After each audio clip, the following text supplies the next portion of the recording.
ඔයාලා මේ එක්සර්සයිස් එක කරා කියලා ඔයාලගේ ඉන දෙපැත්තේ ෆැට් එක අඩු වෙන්නේ නැහැ. ඔයාලා මේ එක්සර්සයිස් එක කරා කියලා ඔයාලගේ ඉන දෙපැත්තේ ෆැට් එක අඩු වෙන්නේ නැහැ. ලව් හැන්ඩල්ස් කියන්නේ ඉන දෙපැත්තේ තියෙන ෆැට් ලේයර් එකක්. මේක මසල් එකක් නෙමෙයි. එතකොට මේක ඔයා අඩු කරන්න ටාගට් කරනවා නම් ඔයා ඕවරෝල් බොඩි ෆැට් එක අඩු කරන්න ඕන.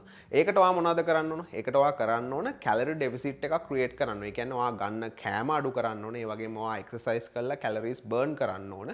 මේ දෙකම එකතු කරලා තමයි ඔයා ඩෙෆිසිට් එක ක්‍රියේට් කරන්න ඕන. ස්පොට් රිඩක් කරන්න බෑ. ඔයාට ඒරියා එකට විතරක් ට්‍රේනින් කරලා. ඔයා ලව් හැන්ඩල්ස් අඩු කරද්දී ඔයා කරන්න ඕන ට්‍රේනින් ප්‍රෝග්‍රෑම් එක හදද්දි ඔයාගේ ඕවරෝල් ෆිට්නස් ඉම්ප්‍රූව් වෙන්න තමයි ට්‍රේනින් ප්‍රෝග්‍රෑම් එක හදාගන්න. ඔයාගේ ස්ට්‍රෙන්ත් එක, එන්ඩියුරන්ස්, ෆ්ලෙක්සිබිලිටි, මොබිලිටි මේ ඔක්කොම ඉම්ප්‍රූව් වෙන්න ප්‍රෝග්‍රෑම් එකක් හදාගන්න.